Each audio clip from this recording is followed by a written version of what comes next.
وہ سنڈریلا نہیں تھی کہ کوئی شہزادہ شیشے کی گرگابی لیے اسے ڈھونڈتا ہوا اس کے گھر تک پہنچ جاتا۔ وہ زارا اسد تھی جس نے اب تک کا سارا سفر ننگے پاؤں ٹوٹے کانچ پر چلتے ہوئے کیا تھا۔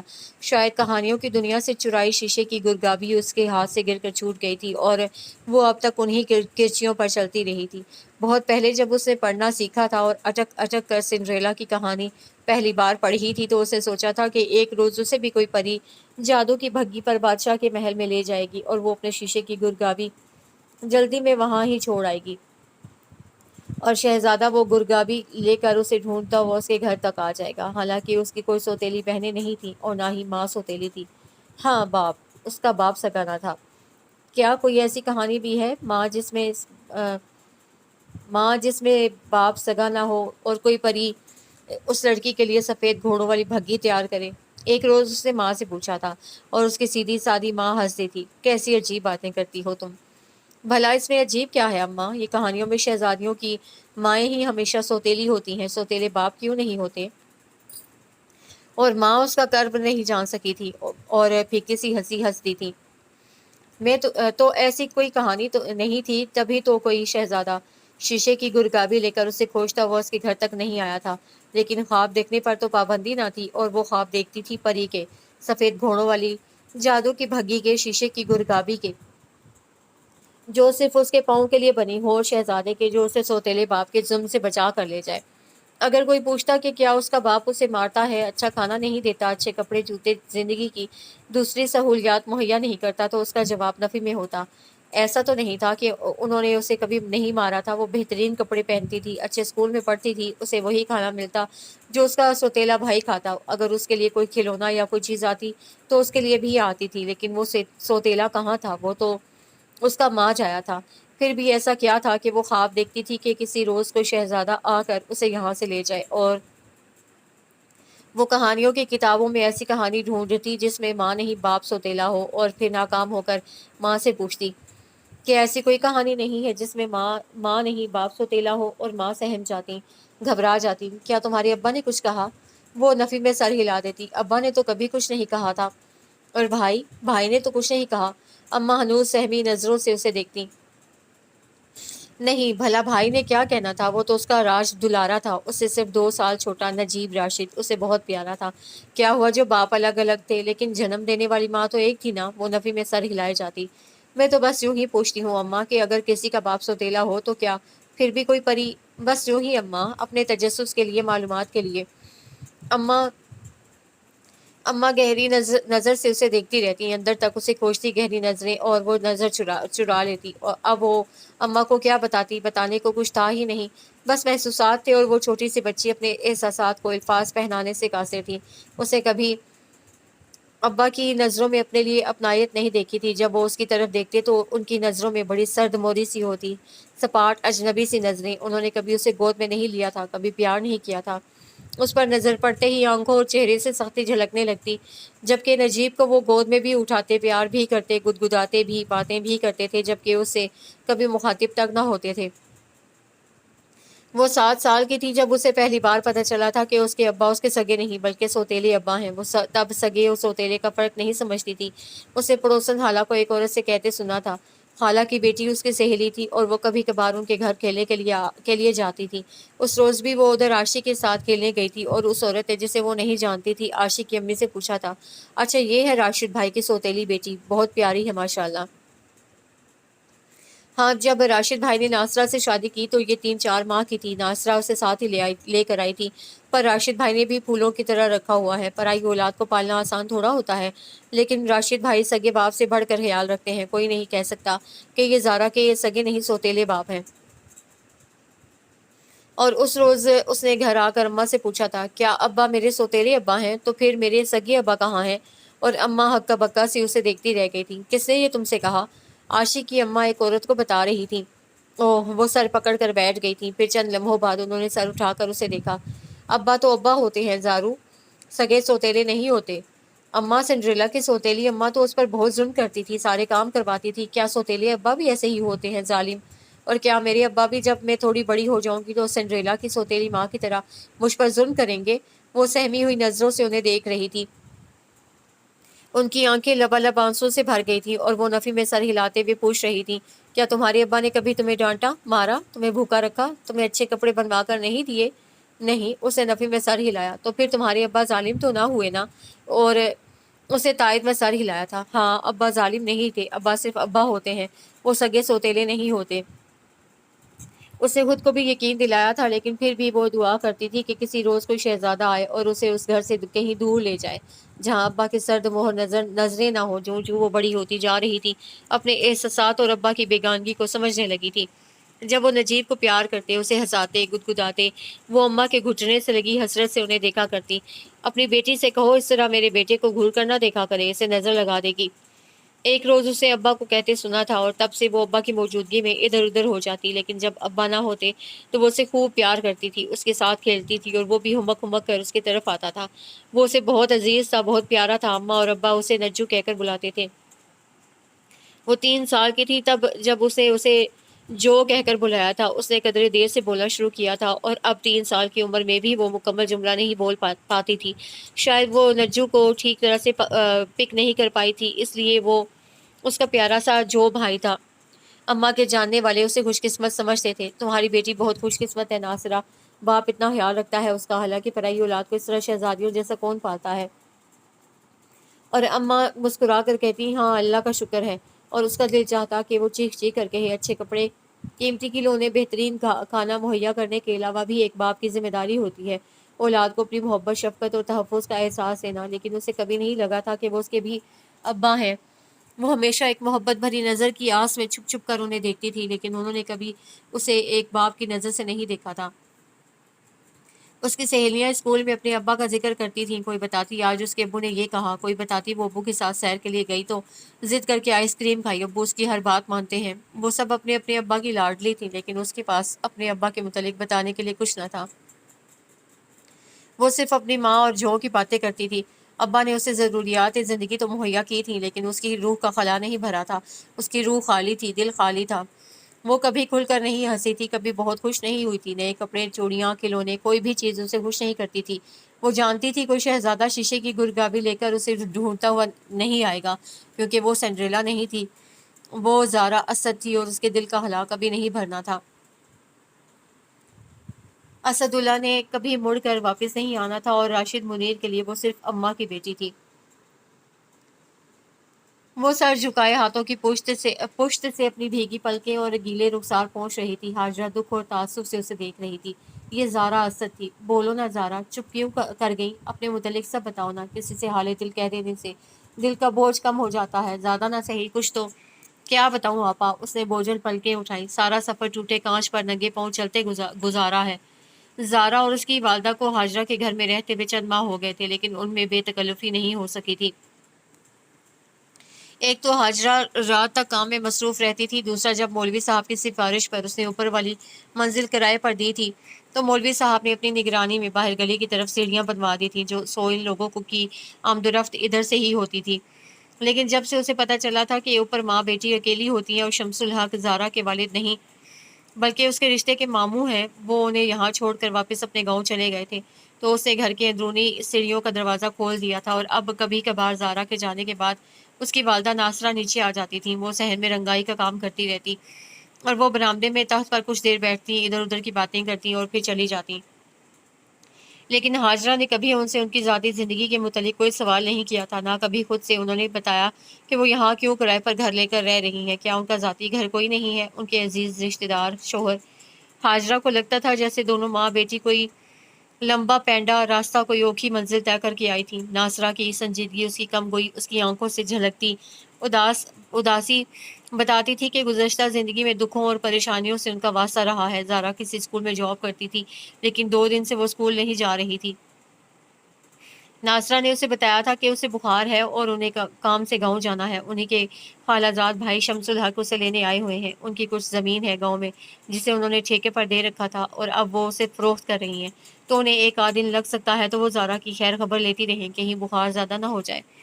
وہ زارا کے لیے پریشان بھی تھیں اور جانا بھی ضروری تھا کہ کافی دنوں سے وہ زمین فروخت کرنا چاہ رہی تھی، لیکن مناسب گاہک نہیں مل رہا تھا۔ حاجرہ نے انہیں تسلی دی تھی کہ وہ بے فکر ہو کر جائیں، وہ زارا کو نیچے ہی لے آئیں گی۔ اور اس کا خیال رکھیں گی۔ زارا بہت اچھی اور محبت کرنے والی بچی تھی۔ پچھلے دنوں جب اس کی طبیعت خراب تھی تو وہ اس کے لیے یخنی اور دلیا وغیرہ بنا کر دے جاتی تھی۔ وہ مولوی صاحب کی ممنون تھی کہ انہوں نے ان ماں بیٹی کو اوپر کا حصہ کرائے پر دینے کے لیے کہا تھا۔ ان کے آنے سے دوسرا ہٹ ہو گئی تھی، ورنہ رات کے وقت کبھی کبھی بہت دل گھبراتا تھا۔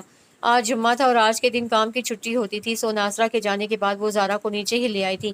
اسے ابھی بھی بخار تھا۔ اسے اپنے کمرے میں لیٹنے کا کہہ کر وہ اس کے لیے دودھ گرم کر کے لائی۔ یہ دودھ اور رسک لے لو زارا، پھر دوائی کھانا۔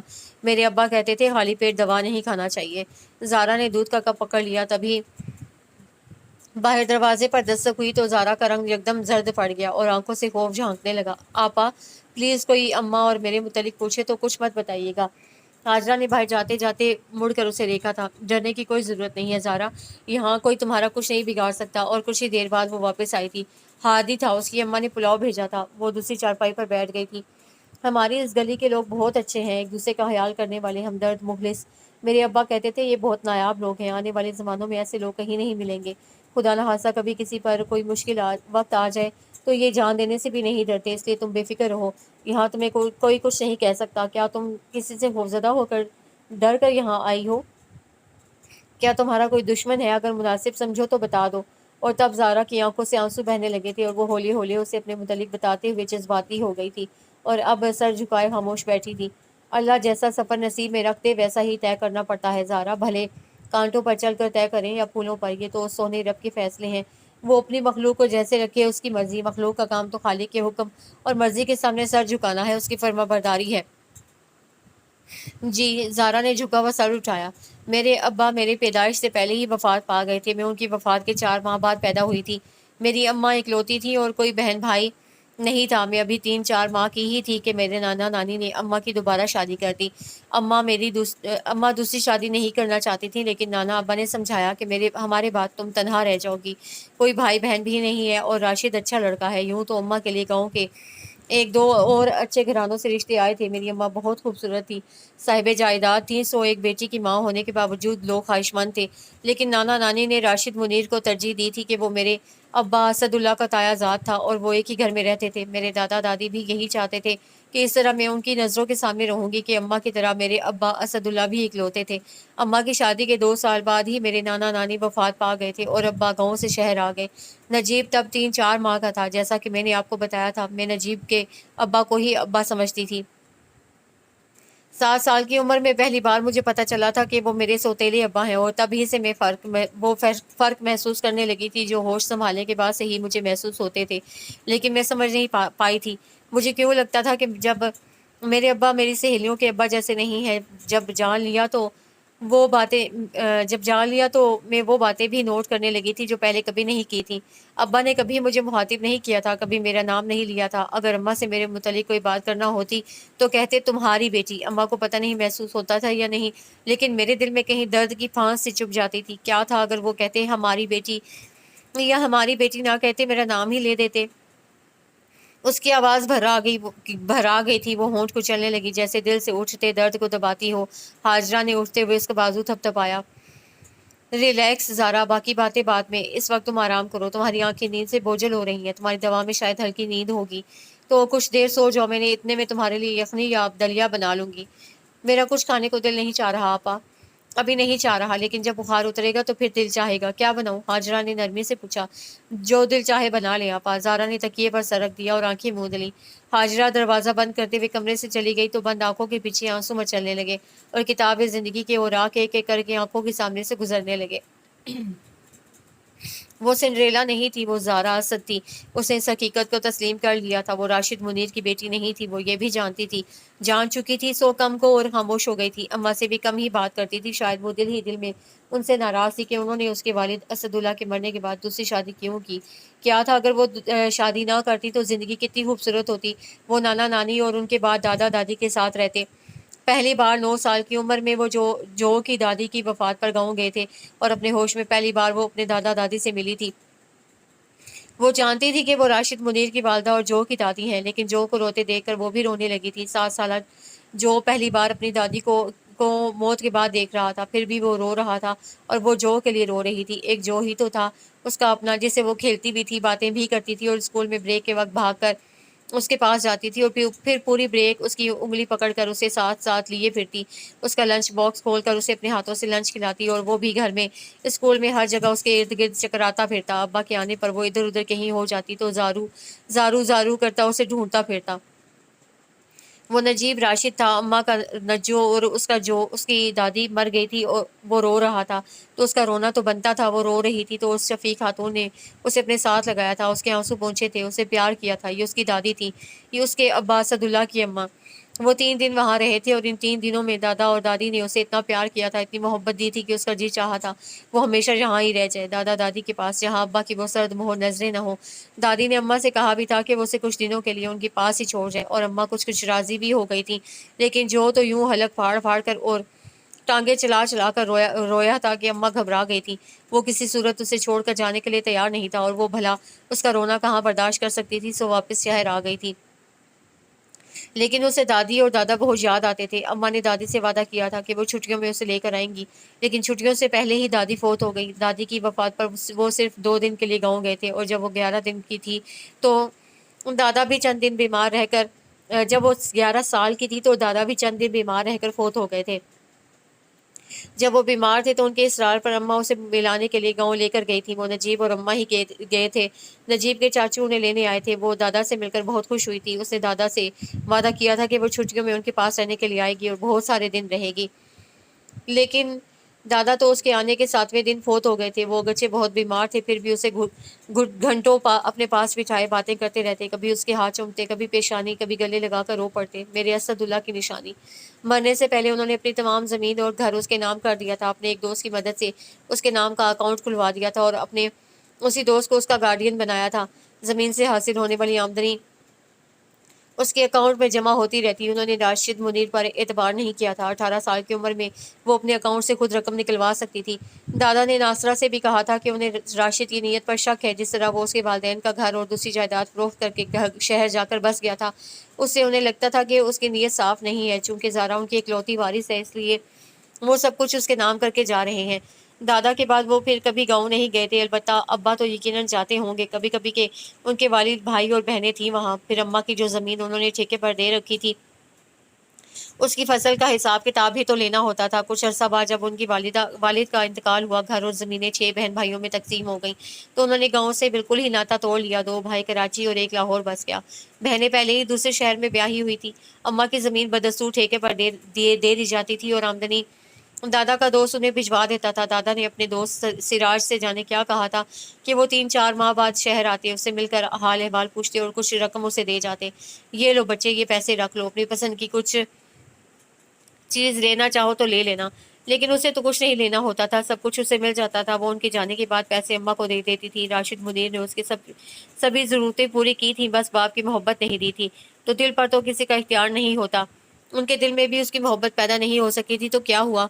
اسے خود کو سمجھا لیا تھا۔ اسے تو ان کا شکر گزار ہونا چاہیے تھا کہ انہوں نے اسے زندگی کی ساری سہولیات مہیا کی تھی، سو وہ ان کی احسان مند تھی۔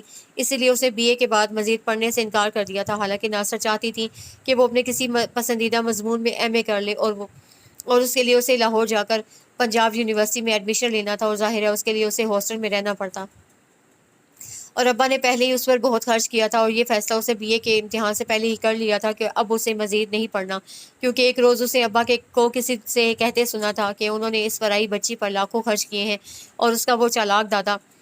پوری بات وہ سن نہیں سکی تھی، اگرچہ دادا جب فوت ہوئے تھے تو وہ 11 سال کی تھی، لیکن دادا نے اس کے دستخط کیوں کروائے تھے اس کے کچھ ذہن میں نہیں تھا۔ اسے یہ بھی پتہ نہیں تھا کہ بینک میں اس کا اکاؤنٹ ہے، اور اس میں جو رقم ہے وہ اس کی ہے، اسے اپنی تعلیم پر خرچ کر سکتی ہے۔ اسے اماں اور نجیب کو یہ نہیں بتایا تھا کہ وہ کیوں مزید پڑھنا نہیں چاہتی۔ نجیب ناراض بھی ہوا تھا۔ زارا، تم اتنی لائق ہو، اتنی ذہین، پھر کیوں نہیں ایڈمیشن لے رہی؟ بس میرا دل نہیں چاہتا۔ اسے نظریں چرا لی تھی اور آنسو اپنے اندر اتار لیے تھے۔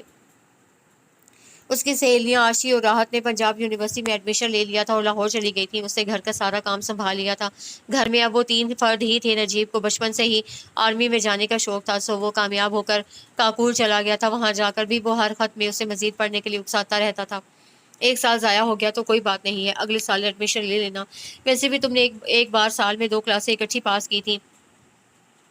چھٹی کے بعد اماں نے تمہیں دوسرے اسکول میں 8ویں میں داخلہ دلوایا تھا۔ اس کی یادداشت اچھی تھی، اسے پرانی باتیں یاد رہتی تھیں جبکہ وہ اکثر بھول جاتی تھی۔ نجیب کے خط پڑھ کر ایک بار تو اس کے دل میں ہوک سی اٹھتی تھی، لیکن وہ فیصلہ کر چکی تھی اور اس پر قائم تھی۔ وقت کا کام تو گزرنا ہوتا ہے، سو تیزی سے گزر رہا تھا۔ ناصرہ چاہتی تھی کہ اب اس کی شادی کر دی جائے، لیکن کوئی اچھا رشتہ نہیں مل رہا تھا۔ وہ خوبصورت تھی، صاحب جائیداد تھی، پھر بھی جانے کیا رکاوٹ تھی کہ بات بنتے بنتے بگڑ جاتی تھی۔ ناصرہ اس کے رشتے کی وجہ سے پریشان تھی۔ ایسے میں نجیب کی پاسنگ آؤٹ پریڈ کا دن آ گیا۔ نجیب نے اسے وعدہ کر رکھا تھا کہ جب وہ اس کی پاسنگ آؤٹ پریڈ پر آئے گی تو وہ اسے سارے ایبٹ آباد کی سیر کرائے گا۔ اگر وقت ہوا، کوئی مسئلہ نہ ہوا تو وہ بالا کوٹ اور ناران بھی جائیں گے۔ وہ بہت خوش تھی۔ وہ اپنے گھر سے کبھی باہر نہیں گئی تھی، اسے اپنے شہر کے علاوہ کوئی دوسرا شہر نہیں دیکھا تھا، بس 2 بار گاؤں گئی تھی، لیکن ابا نے اسے ساتھ لے جانے سے منع کر دیا۔ ناصرہ نے بحث کی تو اسے ڈانٹ دیا، بس میں نے کہہ دیا کہ نہیں جائے گی تو بس نہیں جائے گی۔ اول تو ہم رات کو واپس آ جائیں گے، اور اگر رات رک بھی گئے تو عاشق کی ماں کو کہہ دینا رات اس سے پاس آ جائے گی۔ اور وہ جو اماں کے ساتھ بازار جانے کو تیار ہو رہی تھی کہ وہاں جانے کے لیے نیا جوڑا لے لے، راشد منیر کی بات سن کر خاموشی سے کچن میں چلی گئی تھی۔ اماں نے ان سے کیا کہا تھا اسے معلوم نہیں، لیکن کچن میں کام کرتے ہوئے بھی اس کی آنکھیں بار بار نم ہوتی رہیں۔ لیکن کچھ فیصلے اوپر ہوتے ہیں اور انسان کے کیے گئے فیصلے اور ارادے دھرے کے دھرے رہ جاتے ہیں۔ راشد منیر کلثوم پھپھو سے ملنے گاؤں گئے تھے کہ وہ ان دنوں گاؤں اپنے سسرال میں آئی ہوئی تھی۔ راشد منیر کو اپنے بہن بھائیوں میں سے اگر کسی سے کچھ لگاؤ تھا تو وہ کلثوم تھی، سب سے چھوٹی۔ وہ گاؤں میں ٹریکٹر سے گر کر اپنی ٹانگ توڑوا بیٹھے تھے اور اب قصبے کے ہاسپٹل میں داخل تھے۔ انہوں نے کلثوم پھپھو کے دیور کے بیٹے کے ساتھ اماں کو پیغام بھیجا تھا کہ یہ نجیب کی زندگی کی پہلی بڑی خوشی ہے، اور اگر اس کے گھر والوں میں سے کوئی نہ گیا تو اس کا دل رکھے گا، لہٰذا وہ نجیب کے دوست کے والدین کے ساتھ پروگرام بنا لے جانے کا، اور اماں نے اسے بھی تیار ہونے کا کہہ دیا تھا۔ ابا ناراض ہوں گے، اسے ڈرتے ڈرتے کہا تھا۔ ہوتے رہے۔ انہوں نے کندھے اچکائے، تو میں ساتھ لے کر نہ گئی تو نجو ناراض ہو جائے گا اور اس کی خوشی ادھوری رہ جائے گی۔ یوں وہ نجو کے دوست کے والدین کے ساتھ کاکول آئے تھے، جبکہ راشد منیر کو کلثوم پھپھو پلاسٹر چڑھوا کے گھر لے گئی تھی، اور یہ اس کی اب تک کی زندگی کا سب سے خوبصورت ترین دن تھا۔ نجیب فنکشن کے بعد انہیں گھمانے لے گیا تھا، اور وہ زندگی میں پہلی بار یوں گھر سے نکلی تھی اور پہلی بار اتنا خوبصورت علاقہ دیکھ رہی تھی اور بہت خوش تھی۔ اگر تم 2 دن رک جاؤ تو میں تمہیں بالا کوٹ اور ناران لے جاؤں گا۔ جھیل سیف الملوک اور شوگراں کو دیکھ کر تم حیران رہ جاؤ گی۔ وہ الیاسی مسجد دیکھ کر واپس آ رہے تھے جب نجیب نے کہا تھا، ضرور رک جاتے بیٹا، لیکن تمہارے ابا دوسروں کے گھر پڑے ہیں، کلثوم کا بھی سسرال ہے، کون سا اپنا گھر ہے؟ اگر تمہارے دوست کے والدین نے رات ٹھہرنا نہ ہوتا تو ہم آج ہی نکل جاتے، اور تمہارا ارادہ بھی ابھی چند دن بعد آنے کا ہے۔ ناصرہ نے جواب دیا تھا، چلیں پھر کبھی صحیح، میں زارا کو یہ سارا علاقہ دکھاؤں گا۔ نجیب دیکھ رہا تھا کہ وہ بہت خوش تھی۔ وہ انہیں اپنے دوست کے چچا کے گھر چھوڑنے سے پہلے ایک جگہ چائے پلانے لے آیا تھا۔ یہاں کی چائے بہت اچھی ہوتی ہے۔ کسی ریسٹورنٹ میں بیٹھ کر چائے پینا اسے بہت انوکھا لگ رہا تھا۔ کافی سارے لوگ ادھر ادھر میزوں پر بیٹھے چائے اور پیٹیز سے لطف اندوز ہو رہے تھے۔ کیا ان کے گھروں میں چائے نہیں بنتی جو کہ اتنے سارے لوگ چائے پینے یہاں آئے ہوئے ہیں؟ وہ حیرانی سے ادھر ادھر دیکھ رہی تھی۔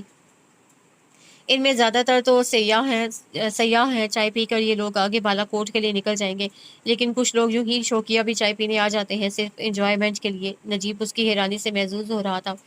تبھی کوئی ان کے میز کے پاس آ کر رکا تھا۔ نجیب فوراً کھڑا ہو گیا تھا۔ السلام علیکم۔ وعلیکم السلام، کامیابی مبارک ہو۔ Thank you captain. نجیب نے اس کی اور ناصرہ کی طرف اشارہ کیا۔ My mother and sister. اس نے تھوڑا سا سر خم کر کے انہیں آداب کہا۔ اور اماں، یہ کیپٹن طاہر ہیں، یہاں ہی آج کل ان کی پوسٹنگ ہے، ایک بار میں بہت بیمار ہو گیا تھا تو انہوں نے میرا بہت خیال رکھا تھا، اب وہ اس کا تعارف کروا رہا تھا۔ جیتے رہو بیٹا، ناصرہ نے اسے دعا دی تھی۔ آپ آج رات ڈنر میرے ساتھ کریں، کیا خیال ہے نجیب؟ تھینک یو سر، وہ مؤدب ہوا تھا۔ آج رات کا کھانا انہوں نے نادر کے چچا کے گھر کھانا ہے، رات وہاں ہی رکیں گی اور صبح نادر کے امی ابو کے ساتھ ہی واپسی ہوگی۔ اوہ، تو پھر چائے میری طرف سے کہ یہ ہمارے شہر میں مہمان ہیں۔ کیپٹن طاہر کرسی گھسیٹ کر بیٹھ گیا تھا اور اشارے سے چائے وغیرہ سرو کرنے والے لڑکے کو بلا کر چائے کے ساتھ کچھ اور لوازمات بھی لانے کو کہا تھا۔ وہ ذرا سا جھنجھلائی تھی، ہاں وہاں لسوڑا ہو رہا تھا یہ کیپٹن طاہر بھی۔ اسے نظریں اٹھائیں، وہ اس کی طرف ہی دیکھ رہا تھا۔ کیسی گھور سیاہ آنکھیں تھیں اور ان سے آنکھوں سے جیسی بجلیاں سی نکلتی تھیں۔ لمحہ بھر تو وہ نظریں ہی نہ ہٹا سکی تھی، پھر نگاہیں جھکا کر اپنی گود میں رکھے اپنے ہاتھوں کو دیکھنے لگی تھی اور لبوں پر مدھم سی مسکراہٹ لیے وہ ناصرہ سے باتیں کرنے لگا تھا، اپنی فیملی کے متعلق بتاتے ہوئے۔ گاہے بگاہے اس کی نظریں اس کی طرف اٹھتیں اور پھر جیسے چند ثانیے کے لیے وہاں ہی ٹھہر جاتی اور اس کے دل کی دھڑکنیں بے ترتیب ہو جاتی۔ گھر آ کر بھی یہ گھور سیاہ آنکھیں اس کے تصور میں آتی رہیں اور دل کی دھڑکنیں بے ترتیب ہو جاتی۔ کیسا سحر تھا ان سیاہ آنکھوں میں، اور کیسی